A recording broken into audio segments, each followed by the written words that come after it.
Hello friends, good morning. Welcome to Adarsh Vidya. Friends, sale of goods act में पिछली video में हमने ट्रांसफ़र ऑफ ऑनरशिप जो टॉपिक था उसके बारे में डिस्कस किया था। आज हम देखने वाले performance of contract of sale. ठीक है, यानी कि जो भी गुड्स की डिलीवरी होती है, ठीक है, वो किस तरह से की जाती है, किसको डिलीवरी किस तरह से मानी जाएगी, कब मानी जाएगी, उसके बारे में डिस्कस करेंगे। ठीक है, डिलीवरी का मतलब क्या होता है? Delivery denotes a voluntary transfer of position from one person to another, यानी कि अगर किसी पर्सन को वॉल्यूंटरी हम गुड्स ट्रांसफर करें, ठीक है, तो उसे कहा जाता है डिलीवरी। ठीक है, तो डिलीवरी का सिंपल मीनिंग है delivery is a voluntary transfer of goods to one person to another person. ठीक है, फिर आता है, हमने डिलीवरी के कई सारे रूल्स जो है आपको लो में दिए गए हैं कि किस तरह से डिलीवरी मानी जाएगी। ठीक है, तो फर्स्ट आता है effect of part delivery. Effect of part delivery यानी कि अगर हम जितना भी हमारा कॉन्ट्रैक्ट हुआ है उससे हम पार्ट डिलीवरी करें, ठीक है, तो फिर वो कॉन्ट्रैक्ट पे डिपेंड होता है, फिर दोनों पार्टीज पे डिपेंड करता है कि उसे उस जो है डिलीवरी को पार्ट डिलीवरी मानना है या तो फिर वॉल डिलीवरी मानना है। ठीक है, मान लीजिए कि किसी बायर को हमने जितने भी गुड्स भेजने थे उससे कम गुड्स भिजवाए। ठीक है, अगर वो बायर जो है कोई भी ऑब्जेक्शन ना उठाए, ठीक है, तो फिर जो है दोनों पार्टीज पर डिपेंड करता है कि वो जो है डिलीवरी उसको पार्टली एज्यूम करनी है या तो फिर वॉल डिलीवरी। ठीक है, तो वो दोनों पार्टीज पर डिपेंड करता है कि उसको किस तरह से उन दोनों को एज्यूम करना है। ठीक है, फिर आता है बायर अप्लाई फॉर डिलीवरी। याद रखिए, कभी भी सेलर अपने आप नहीं कहेगा कि मुझे डिलीवरी करनी है। ठीक है, बट बायर को जो है सेलर को कहना पड़ेगा कि तुम मुझे डिलीवरी दो, तो ही सेलर करता है। ठीक है, तो बायर अप्लाई फॉर डिलीवरी तभी वो डिलीवरी मानी जाएगी। ठीक है, फिर आता है place for of delivery. Place of delivery का मतलब क्या होता है कि जब भी डिलीवरी होगी तो उसका स्पेसिफिक जो है प्लेस जो है डिसाइड किया जाएगा। इसमें दो कंडीशन है, कॉन्ट्रैक्ट में प्लेस जो है डिसाइड किया भी जाए या तो फिर ना भी किया जाए। ठीक है, स्पेसिफाइड हो या तो फिर नॉट स्पेसिफाइड भी हो सकता है। स्पेसिफाइड हो तो उस प्लेस पर डिलीवरी की जाएगी, अगर नहीं है स्पेसिफाइड तो जो भी डिलीवरी जो भी गुड्स का पोजीशन है, ठीक है, जहां पे भी है डिलीवरी प्लेस है वहां पे डिलीवरी की जाएगी। ठीक है, फिर आता है time for tender of delivery. इसमें भी दो कंडीशन है, यानी कि आपको क्या करना है, किस टाइम पे डिलीवरी करनी है। ठीक है, वो स्पेसिफाइड हो, अगर कॉन्ट्रैक्ट में स्पेसिफाइड हो तो उसी टाइम पे डिलीवरी होगी, अगर स्पेसिफाइड नहीं है तो नॉर्मल बिजनेस आवर्स में डिलीवरी की जाएगी। ठीक है, फिर आता है expenses for delivery. Expensive for delivery, इसमें रूल्स है कि जो भी नॉर्मली टर्म्स की बात करें तो जो भी एक्सपेंसेस होते हैं, जो भी डिलीवरी के एक्सपेंस होते हैं वो कौन कंज्यूम करेगा? सेलर कंज्यूम करता है। ठीक है, फिर आता है डिलीवरी ऑफ रॉन्ग क्वांटिटी। ठीक है, अगर आपने किसी रॉन्ग क्वांटिटी की डिलीवरी कर दी है, इसमें दो कंडीशन है, या तो फिर आप ज्यादा डिलीवरी करें या तो फिर कम डिलीवरी करें। इसमें भी रूल्स आते हैं कि अगर आपने कम क्वांटिटी की डिलीवरी करी है, मान लीजिए कि आपको 100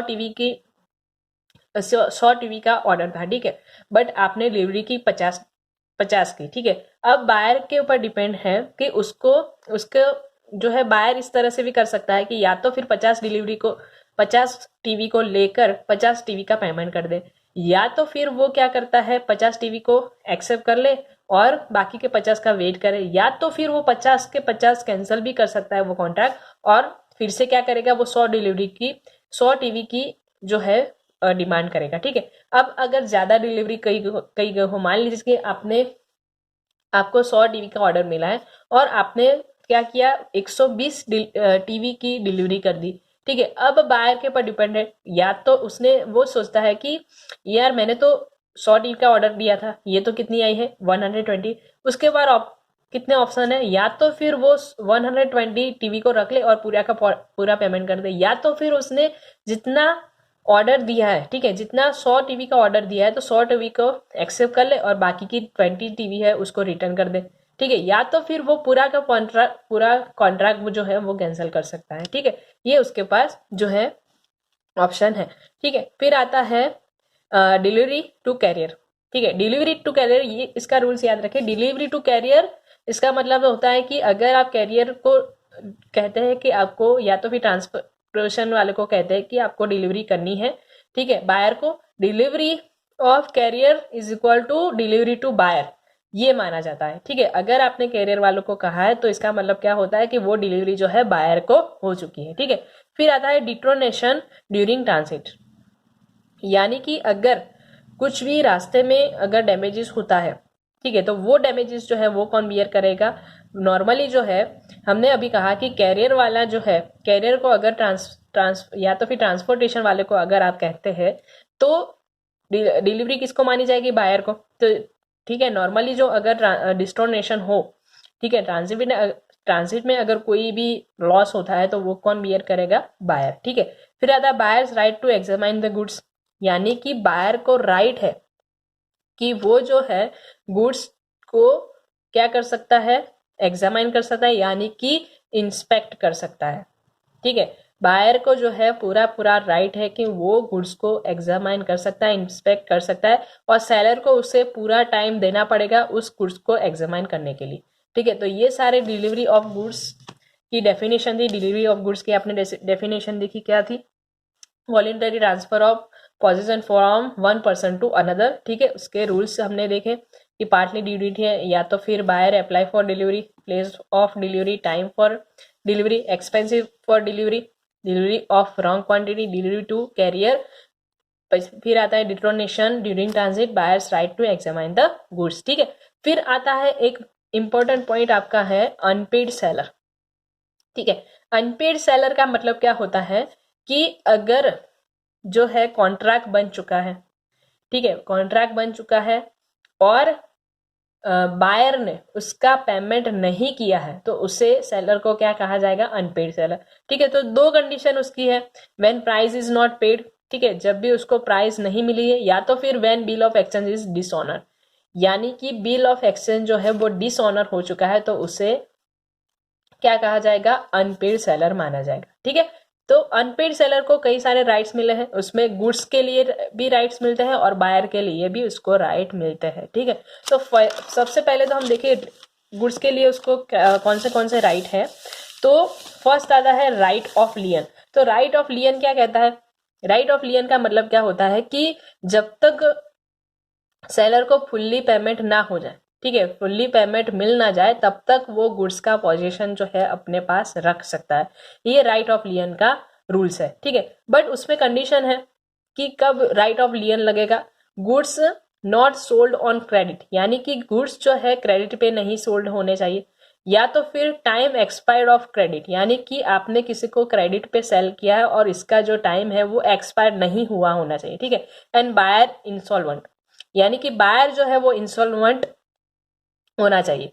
ठीक है, तभी ये राइट ऑफ लियन जो है वो रूल्स लागू उस पे होगा। ठीक है, तो सबसे पहला राइट है उसका राइट ऑफ लियन। उसके बाद है टर्मिनेशन ऑफ राइट ऑफ लियन, यानी कि टर्मिनेशन ऑफ राइट ऑफ लियन कब होगा? जो राइट ऑफ लियन आपको मिला है वो टर्मिनेट कब हो सकता है? तो when hands over position to common carrier without reservation, यानी कि आप जो है गुड्स का जो पोजीशन है वो आपने क्या कर दिया है? ट्रांसफर कर दिया है। किसको? कैरियर से किसको ट्रांसफर कर दिया है? विदाउट रिजर्वेशन बायर को ट्रांसफर कर दिया है, तो राइट ऑफ लियन जो है रूल्स लागू नहीं पड़ेगा। फिर आता है when buyer of his agent obtain position, यानी कि बायर का जो एजेंट है उसको आपने अगर पोजीशन दे दिया है, ठीक है, तो राइट ऑफ लियन जो है रूल्स नहीं लागू पड़ेगा। वेवर, यानी कि आपने जो अपना हक है राइट ऑफ लियन को अगर वेव कर दिया है तो ये रूल्स जो है अप्लाई नहीं होगा। ठीक है, तो फर्स्ट रूल्स था हमारा, फर्स्ट राइट था उसका राइट ऑफ लियन। उसके बाद आता है right of stoppage in transit, यानी कि सेलर जो है, मान लीजिए कि बायर जो है वो इंसॉल्वेंट हो गया है, ठीक है, बायर जो है इंसॉल्वेंट हो गया, सेलर को पता चल गया कि बायर जो है इंसॉल्वेंट हो गया है, तो सेलर को जो है वो उसके पास राइट है कि वो जो गुड्स है वो रास्ते में ही उसको रुकवा सकता है। ठीक है, तो rights of stoppage in transit, यानी कि सेलर जो है वो उसको राइट है कि वो जो गुड्स है उसको ट्रांजिट में ही रोक सकता है। ठीक है, उसकी डिलीवरी जो है उसका पोजीशन जो है वो बायर को देने से रोक सकता है। ठीक है, फिर आता है राइट ऑफ रीसेल, यानी कि अनपेड सेलर को ये भी राइट है कि वो अपना गुड्स जो है रीसेल कर सकता है। ठीक है। अपने कई बार कहने के बावजूद भी अगर बायर जो है उसको पेमेंट नहीं करता है तो उसको एक राइट है कि वो रीसेल कर भी सकता है। ठीक है, तो बायर के पास गुड्स के लिए कितने राइट है? Right of लियन। ठीक है, उसमें कंडीशन है कि गुड्स जो है क्रेडिट पे नहीं सेल होनी चाहिए, टाइम एक्सपायर्ड नहीं होना चाहिए क्रेडिट का, और बायर जो है इंसॉल्वेंट होना चाहिए। टर्मिनेशन क्या है कि उसने कैरियर वालों को जो है रिजर्वेशन के बिना पोजीशन नहीं देना चाहिए, बाहर के एजेंट को नहीं देना चाहिए और वेव नहीं करना चाहिए।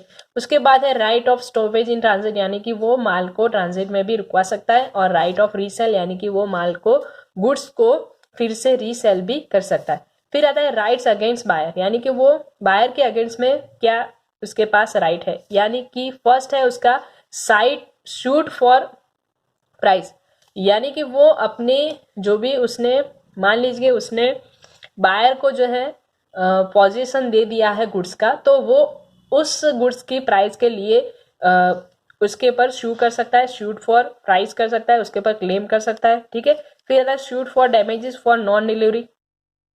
ठीक है, वो नॉन डिलीवरी के लिए भी शूट कर सकता है बायर के ऊपर। ठीक है, फिर आता है शूट फॉर इंटरेस्ट, यानी कि अगर उसने पेमेंट नहीं किया है तो उसके इंटरेस्ट के लिए भी वो क्या कर सकता है, उसके ऊपर क्लेम कर सकता है। ठीक है, तो अनपेड सेलर के पास कई सारे राइट है, उस राइट का यूज करके भी जो है सेलर अपना पेमेंट ले सका है। ठीक है, तो इस वीडियो में हमने सारे जो टॉपिक है आपके क्लियर कर दिए है। Goods of sale of goods act हमने यहाँ पे कवर कर लिया है। जो भी अगर इसमें अगर आपको डाउट है तो आप कमेंट करके बता सकते हैं। ठीक है, थैंक यू सो मच।